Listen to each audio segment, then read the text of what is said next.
58 and a half hours. That's the Nothing Personal Word of the Day for Friday, February 9th, 2024. We are exactly, if you're listening to this live on the Nothing Personal with David Samson YouTube channel, you are 58 and a half hours away from Super Bowl kickoff. And I've got so much baseball to talk about with the owners' meetings happening in Orlando. But I want to start with a few things on the Super Bowl side because that's going to be the focus for 2 World Series worth of fans will be watching the Super Bowl this coming Sunday. Parties, for those of you celebrating with people or alone, or however you want to do it, I want to give you 5 things to think about. Now, I'm going to build to number 1, but just know my overall number 1, spoiler alert, is that the Super Bowl was always a great day when you run a baseball team because once the Super Bowl ends, finally, it's enough of the NFL and it's baseball season. You know that spring training is starting within a week or 2 weeks. In this case, it's within days. As a matter of fact, today, because of the games in Korea, the Dodgers start spring training. So you will see video of balls, gloves, and bats, PFPs. All right, what are the top 5 things I'm thinking about as we head into Sunday? Number 5, I'm thinking about Mr. Irrelevant. And why is nobody talking about Brock Purdy? Last guy chosen in the draft has taken his team to the Super Bowl, and we're all talking about McCaffrey. We're talking about Shanahan. We're talking about Swift and Kelsey. And the other Kelsey, not even in the game.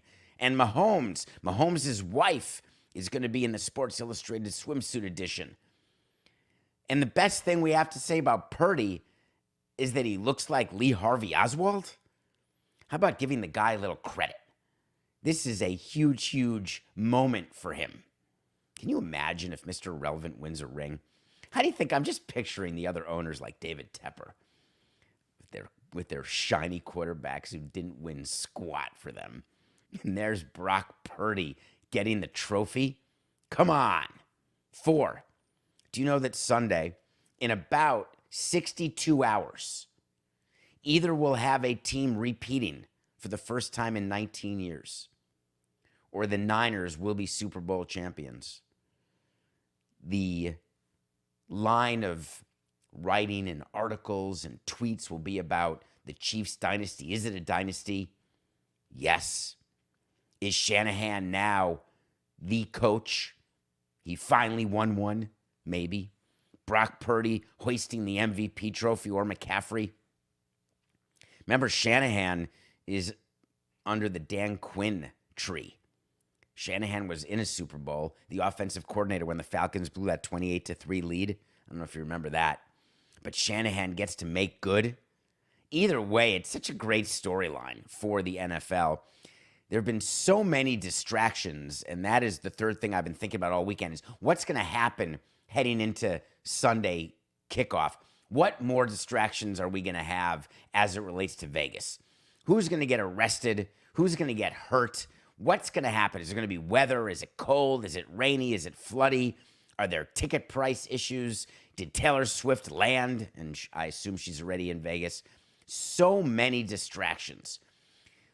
When players are playing in the Super Bowl or the World Series, we would do everything we could when we were in the World Series to not have the players distracted with anything. We try to do everything for them. But it's absolutely impossible to do that. And the reason it's impossible is you don't control what happens when they're not in your sight. And so when they're home or in the hotel, in football, they try to bring you to Lake Las Vegas, have you stay in a hotel the night before a regular season game away from your family. Even during a home game, what do they take your phones away like you're on Survivor?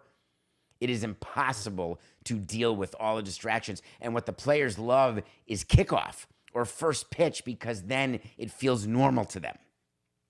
Number 2, as we think about this game and all the distractions and the storyline of the game, does the NFL care?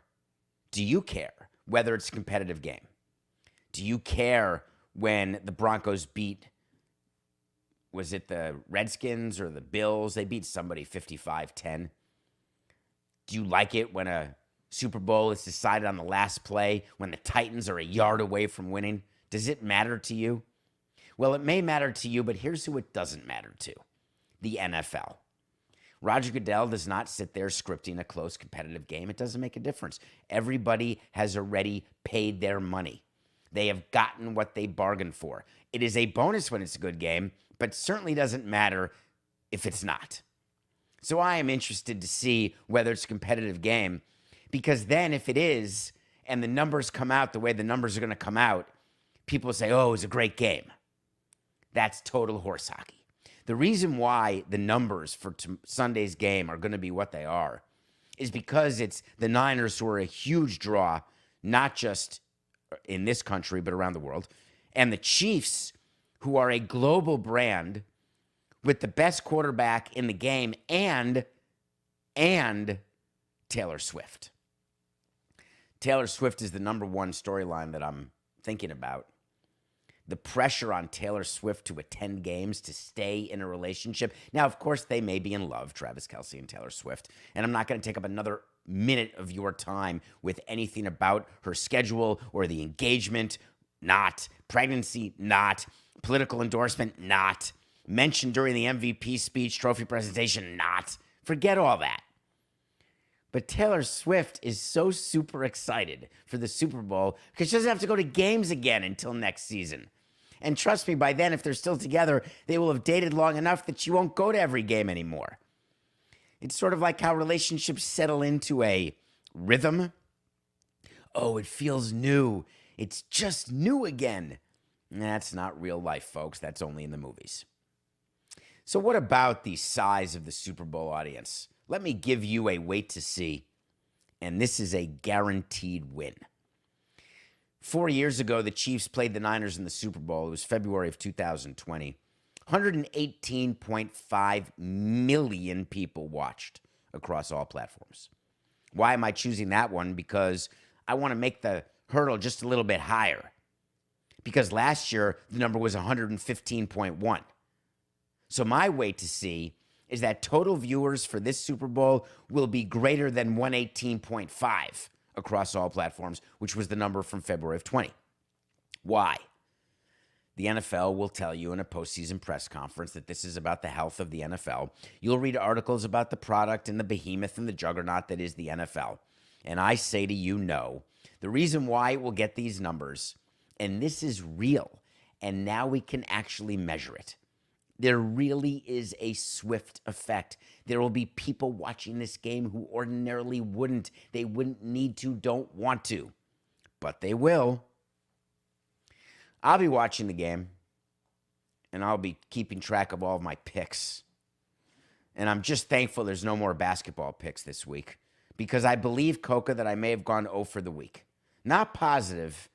Can you imagine Le Batard's in Vegas texting me? I am live. I don't know, it's 5 a.m. there. All right, Dan. So I want to remind you of my picks of the day. I had the Pacers 6.5 versus over the Warriors. The Warriors crushed them last night. We're 17-23. But we have a chance to right now get back to par. I was 0-4 this week with basketball picks, which is downright embarrassing. You recall the prop bets. McCaffrey, first Niners TD, plus 165. That's already in. McCaffrey in anytime TD is a double unit bet, minus 210. That's already in. Travis Kelce, anytime TD. That's already in. Who's not loving these props? Everyone in a box pool?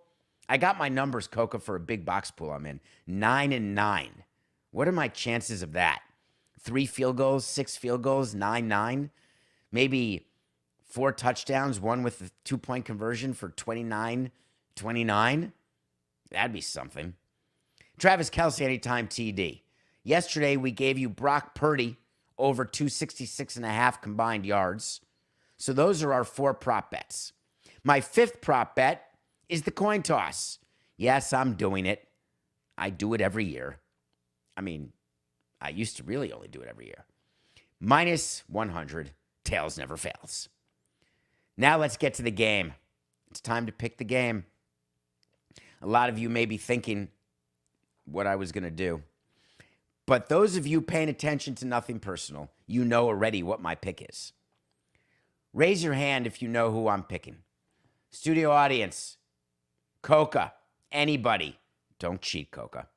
Remember I told you that I will not again bet against the Chiefs? That was your hint. We're taking the Chiefs +2. Now, why are we taking the Chiefs when the Niners are a far better opponent than anyone they've played, including Buffalo? When the Niners' offense is simply outstanding, but the Chiefs' defense may be better than their offense. When people are complaining about the Chiefs' offense, but that's not playoff Chiefs' offense. When they've got a chance to make history and continue their dynasty and repeat for the first time in 19 years and then go for 3 in a row next season, why not?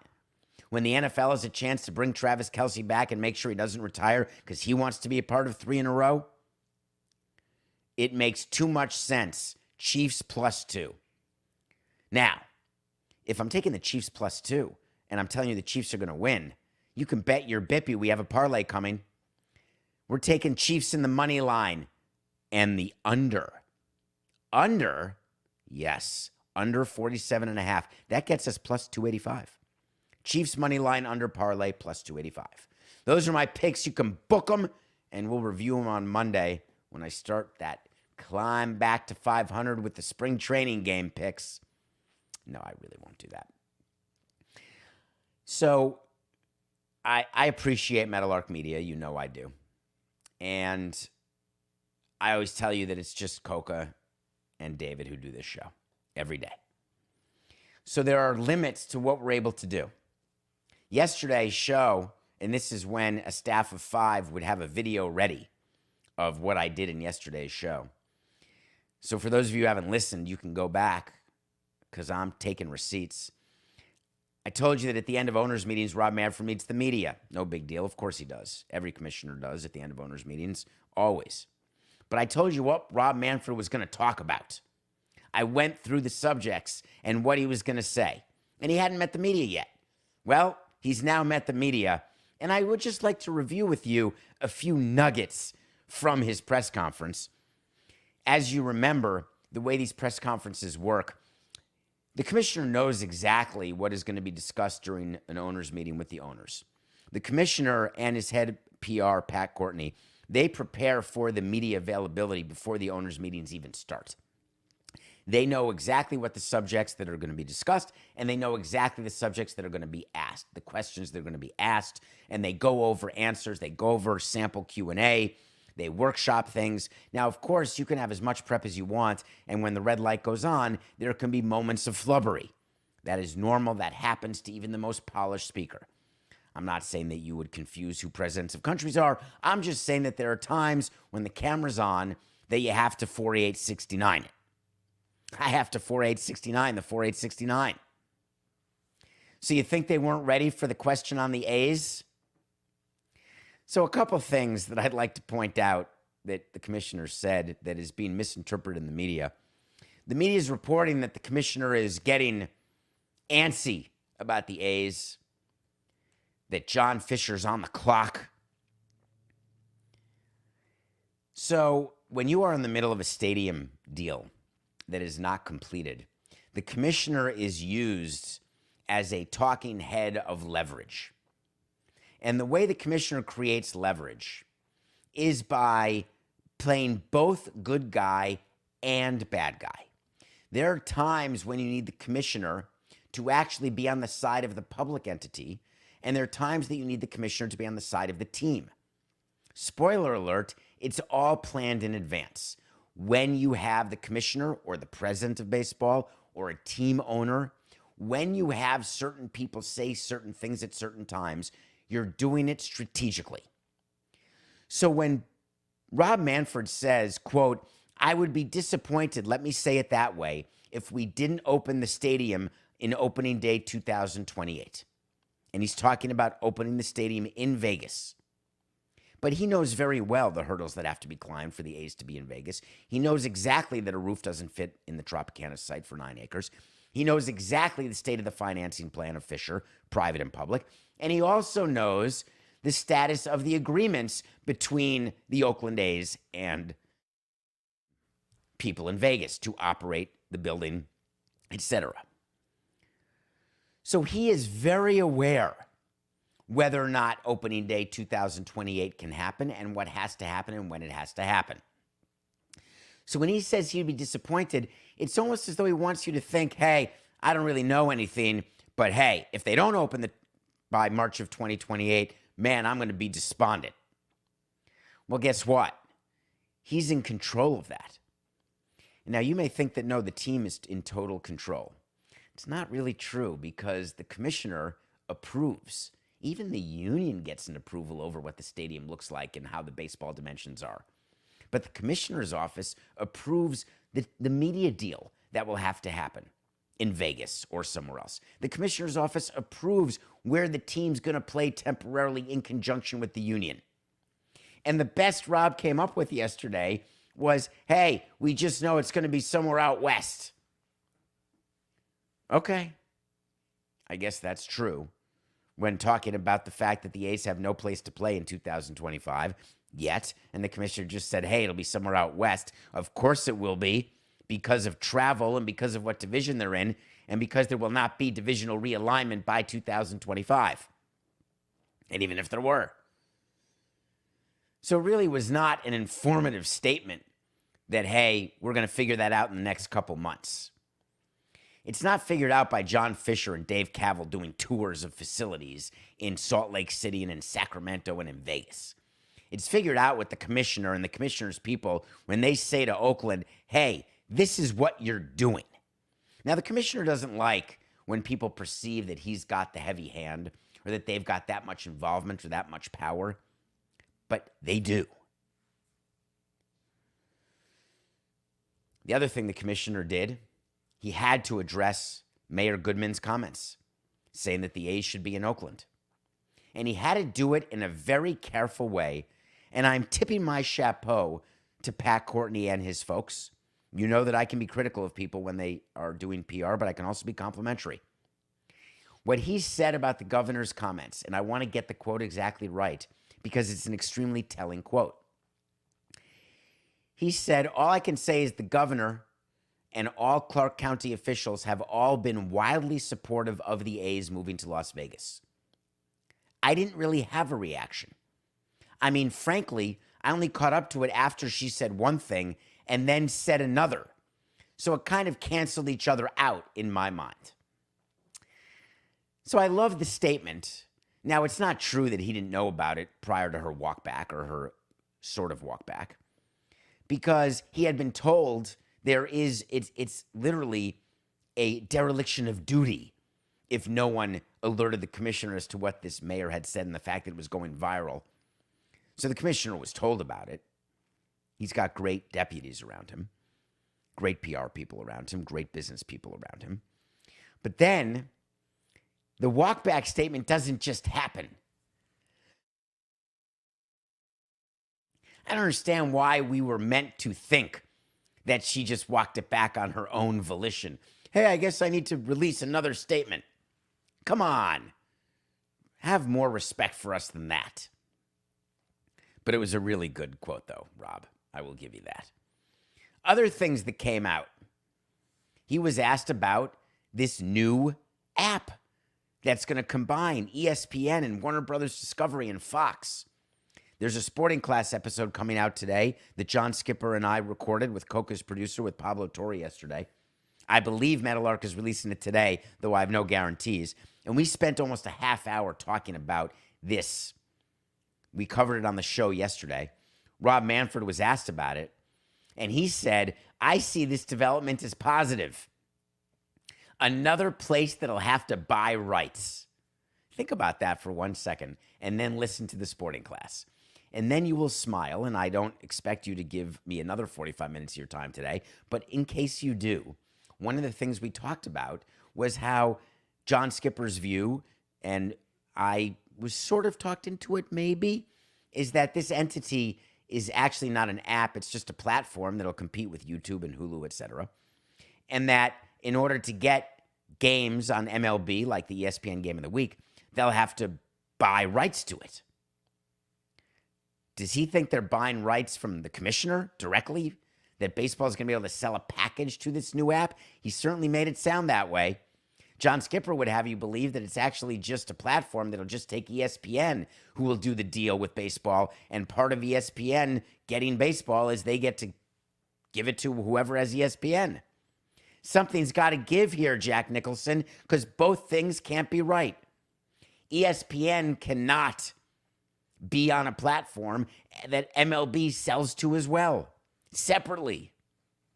It's going to be fascinating. But Rob sees the development as positive. I think it's particularly good for us. If you think about it, it's our three biggest national media partners, right? All positive. Until all the articles come out that all three of the groups are working together to try to pay as little as possible for rights fees. There's no way they'd ever do that.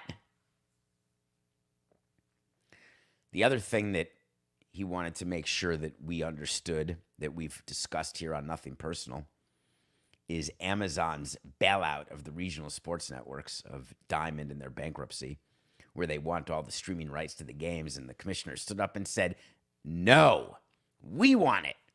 So the commissioner, after the owners' meeting, said, by the way, we've got a plan. We're going to have our own direct-to-consumer for 2025, and we think we're going to have 14 teams. Well, good luck, because they don't have them yet. In order to get the digital rights within Central Baseball, they need these TV deals to be ended. You think that baseball is going to walk into bankruptcy court and say, we love the Amazon bailout. Let's keep the deals with Bally's. Keep the digital rights with Bally's. Let them sell it to Amazon directly. We're in. They're out. And Rob's putting a little balloon out to the judge saying, we've got a business in mind. We want the digital rights. The problem is the judge doesn't care. The judge's job is to reorganize Diamond. The judge's job in Chapter 11 is to get them on their feet and get creditors paid. Now, MLB and its teams are creditors. So could MLB and its teams say, hey, we love this restructure, but you know what? We'll just take our deal back. Not going to happen. But we have something to look forward to, because what it means to you, the fan, if there's a direct-to-consumer, EOB, end of blackouts. Would that make you happy if you can stream markets in-game? Would you all of a sudden feel all good about yourselves that you're paying someone else an amount to get in-market streaming? Because it ain't coming for free. The only thing free is STD. All right, what else?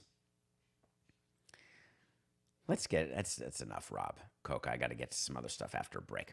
So just to sum up, let me sum up the owners' meetings. We talked about the Olympics, talked about streaming, the new app, direct to consumers, the Oakland A's situation. Do you know what wasn't talked about that I thought would be, and I didn't see it reported anywhere? The excitement for the season. This preseason owners meeting. It's always in either late January or early February. I always wanted the message to come out from the commissioner, and this is what I always talk to our media about after these owners meetings is, hey, the owners meetings, Super Bowl, what it really means is we are tied for first.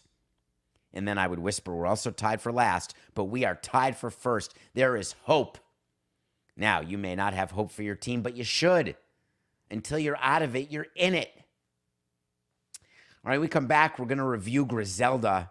And then we're going to talk about something that happened in baseball in arbitration with the playoff hero, Adolis Garcia, that you will find interesting, I do believe.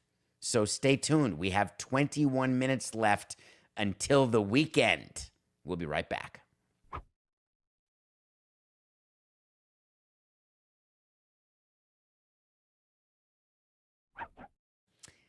Welcome back to Nothing Personal. It's David Samson and Matthew Coca, the award-winning Nothing Personal. That's never going to get old. Thank you all for your votes.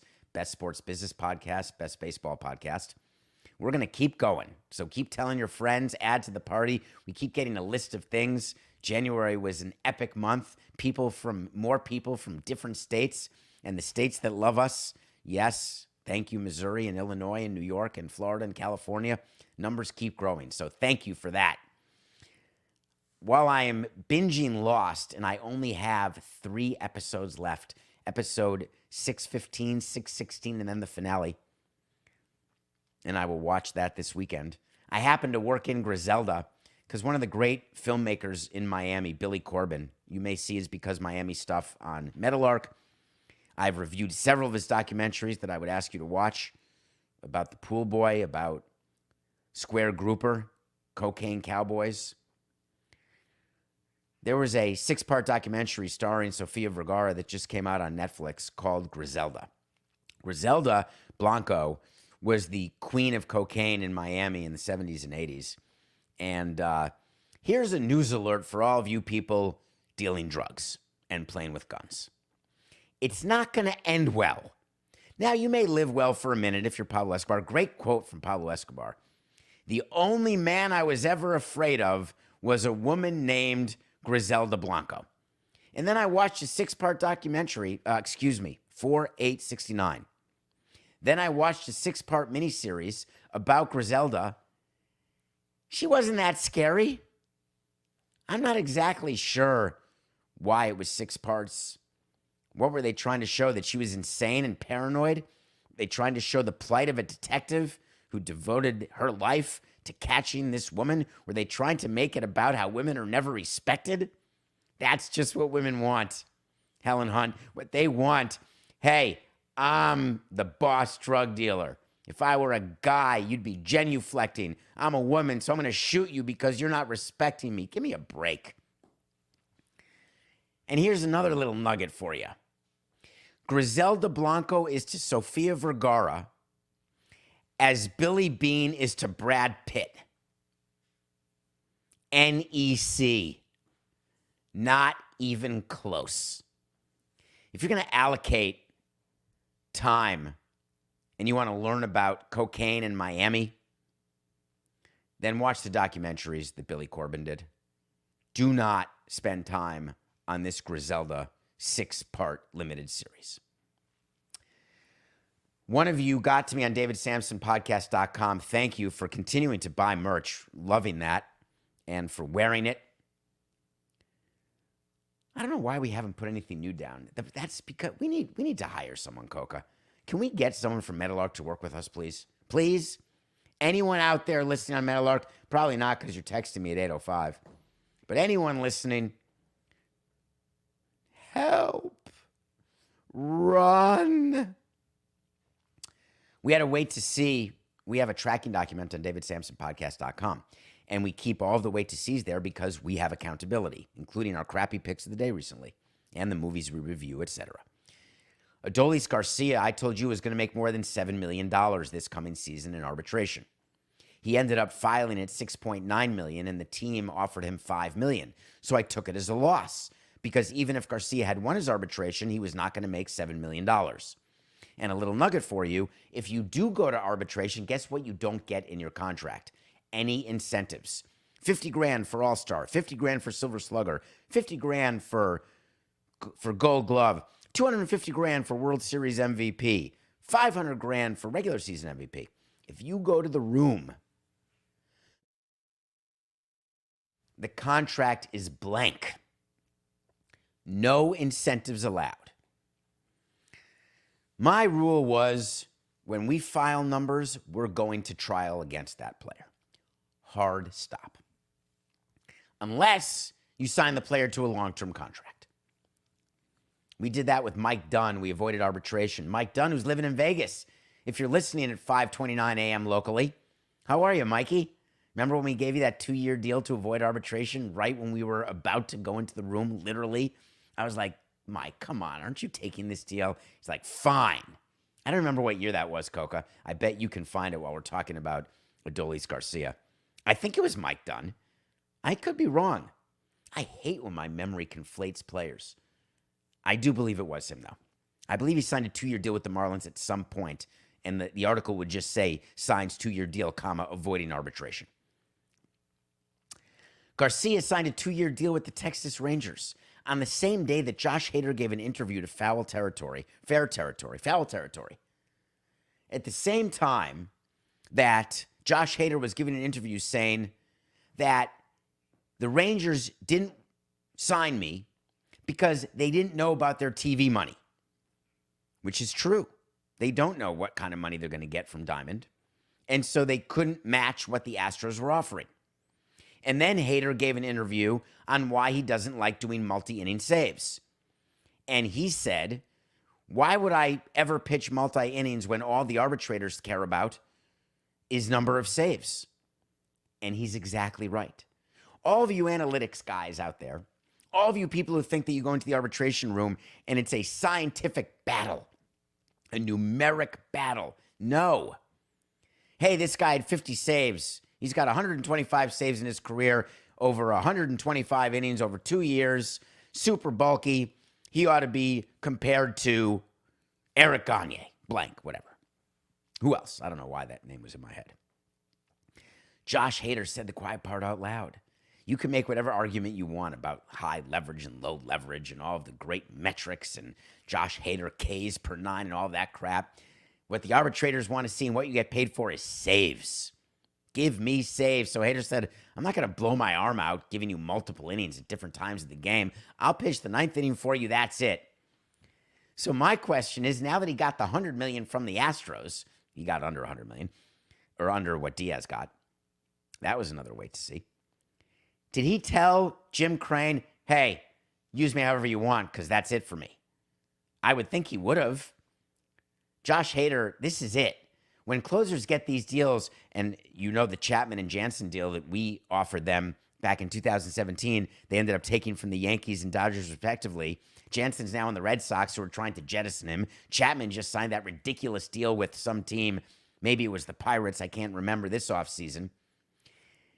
Josh Hader, this is his moment to make the money. So when you combine Josh Hader with Ryan Presley at the back end of the Astros bullpen and all the talk about who's going to get the eighth inning, who's going to get the ninth inning, Josh Hader doesn't really need saves anymore. And if I'm the Astros, I don't want to upset Ryan Presley. I don't want to demote Ryan Presley. What has he done other than be perfect in the postseason? I'll let Hader pitch the ninth when Presley's down, so you don't have to pitch 3 days in a row. I'll let Hader pitch the ninth in a save situation if Presley gets hurt, but I'm not giving Hader Presley's job. And Hader said, no problem. I've got the guaranteed money. 5 years hundo. I'm good. It's funny how players are. Do you blame them? Once you've got it locked up, you don't need to worry about arbitration or arm injury or anything. So Garcia is about to go to arbitration with the Rangers, and there's $1.9 million at stake. That's the difference between the bid and the ask. And Garcia ended up signing a 2-year deal on the courtroom stairs. 2 years with a guarantee of $14 million. So you'd think he's going to make $7 million this year. And my wait to see, as some of you pointed out on davidsamsonpodcast.com or David P. Samson on Twitter, I got one of each. Hey, you took the loss in that wait to see, but maybe you're going to get the win. And I said to Coca, no chance, toilet pants. The reason I'm not going to get the win is when you offer an arbitration player 2 years, you backload it because you're trying to save money in the current year and push as much out to the next year as possible. So the actual deal, believe it or not, they're not even paying him $5 million this year, which was what they offered him for arbitration. It's 4.75. And then next year, he's guaranteed 9.25. There are escalators and all sorts of interesting things. If he has a great year, wins MVP, he can make another $4, $5, or $6 million, depending on where he finishes. But the bottom line is the Rangers got a current day cash flow break. And people used to think, oh, the Marlins are the only team that does that. No. Every team is trying to backload contracts, defer money, do whatever you can to make this year's cash needs as manageable as possible. So Garcia's back with the Rangers. What do you think the chances are that he has the same sort of years he had last year postseason? I'm going to say probably not. What just happened in the NBA? I don't know what you're saying to me. I can't. Oh, yes, it did. Remember the trade that just happened? It was the NBA trade deadline yesterday. By the way, boring. Didn't even make the show. Oh, Robin Lopez got traded and was reading a book on the sidelines when the Bucks traded him. Oh, I thought I was going to be teammates with Pat Bev. Oh, sorry. The Raptors traded with the Nets. They got Spencer Dinwiddie and then released him so they wouldn't have to pay him the $1.5 million bonus for like appearances or games played. You think teams aren't paying attention to stuff like this? For crying out loud, Meatloaf, I carried it around in my briefcase. I carried around rosters. I carried around important papers and documents. I also carried around our payroll and the incentives, and I would get updates on a weekly basis where players were. Oh no, I'm the only executive to ever do that. Everybody else, David, why didn't you just give away the 70 grand to Joe Flacco? Comeback player of the year over Hamlin. Give me a break. Wasn't Flacco the guy, Coco, who got paid for not playing week 18? And he would have made like 70 grand, so the Browns just gave it to him? Yeah, that's not common. Yeah, I'm the only one. You're right. I'm Mr. Bad Guy David, not wanting to give players bonuses that they didn't earn. Oh, you would have earned it, but for not playing in week 18. You would have earned it, but for being on the roster. Hey, you're not on the roster. We cut you. You think the Raptors are going to still pay the $1.5 million? You think it's just a coincidence? Oh, they traded him? No, they traded him. They didn't want to give him the $1.5 million. Do you blame them? All right. I'm going to switch topics now to something I've been trying to cover because it was a question that came up from one of you this week, and I've not been able to get to it, but I promised I would get to it by the end of the week. Coca. You know what I want? I want to talk to Samson. So you want to talk to Samson. It's the movie Half Baked. There's a character named Samson. If you have a question for me, get onto my Twitter at David P. Samson. DMs are open. No, I cannot respond to all, but I try. Reach me at davidsamsonpodcast.com. I can't respond to every email, but I try. Hello, David. Hello. Side note, up front, I'll never understand why any person would want to be in Las Vegas. Well, give me a minute, I'll tell you. And also to each their own. True. Considering the stance you've previously taken regarding parental culpability and consequence in general, as well as your well-expressed opinions and intentions concerning gun violence, I hope we hear your reaction to the Michigan mom ruling and your perception of the effects of it going forward. Thanks again, and as always, for your relentless pursuit of your personal and professional expression of truth. Thank you for that, and you've given me an opportunity, which I'm taking advantage of, to talk to you about something that happened in Michigan this past week, where a woman named Jennifer Crumbley was found guilty of involuntary manslaughter. And no, she didn't fire a gun the way Alec Baldwin did, who's also being charged with involuntary manslaughter. She's the mother of a mass shooter. I want to give you the facts. There was a kid, a troubled kid. There was a kid who was having violent thoughts. There was a kid who drew bad pictures, and the school called the parents into school and said, hey, take your kid home, get him help. And the parents said, no, we got to work. You keep him. And then he did a mass shooting. These are parents who bought their 15-year-old a gun. These are parents who received text messages begging for therapy, denied. Expressing violent thoughts, ignored. Involuntary manslaughter is a crime, and I want to explain what it is. There is no way, in my mind, that any mother, including Jennifer Crumbley, would ever think or hope that her child is a mass murderer. But intent has nothing to do with it.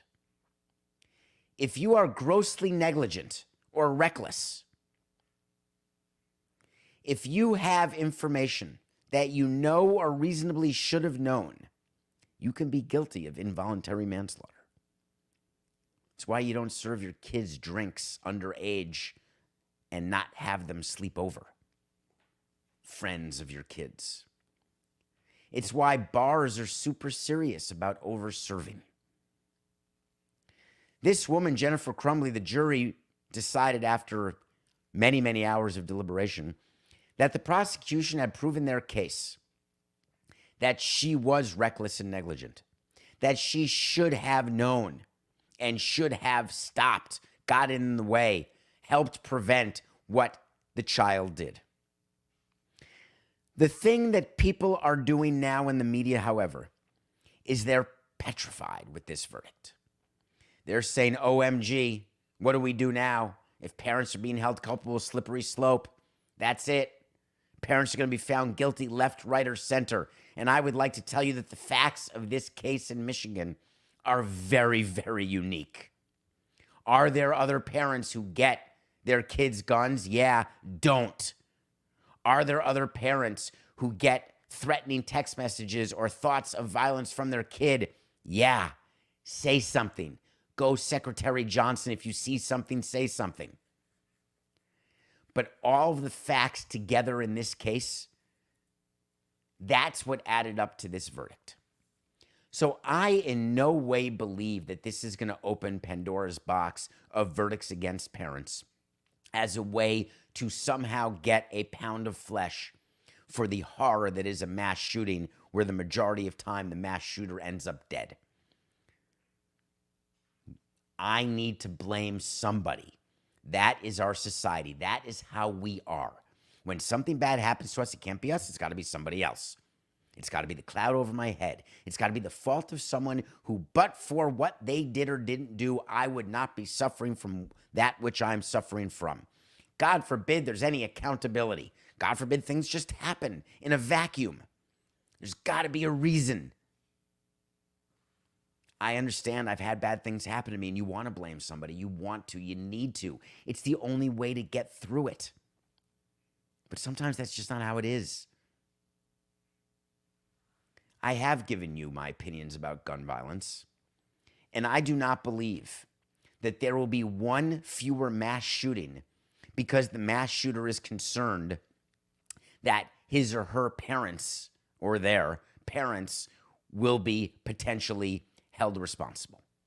I do not believe there will be one fewer mass shooting because a parent will pay more attention to their sick child thinking about this verdict in Michigan. I have no illusion that any progress of any kind is made from this one-off verdict. The progress comes with the education that I hope parents and teachers have and schools have, and the power that I want schools to have to remove children, to search children's items. David, how can you give up the constitutional right to privacy? I'll tell you how. The same way I don't care about it making people go through a metal detector before they come into my ballpark or a plane that I'm going to be on.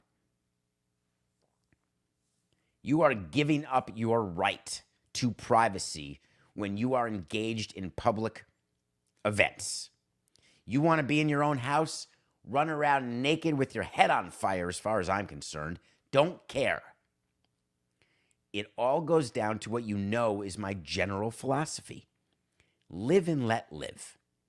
Be who you want to be. Be yourself. Dance like nobody's watching.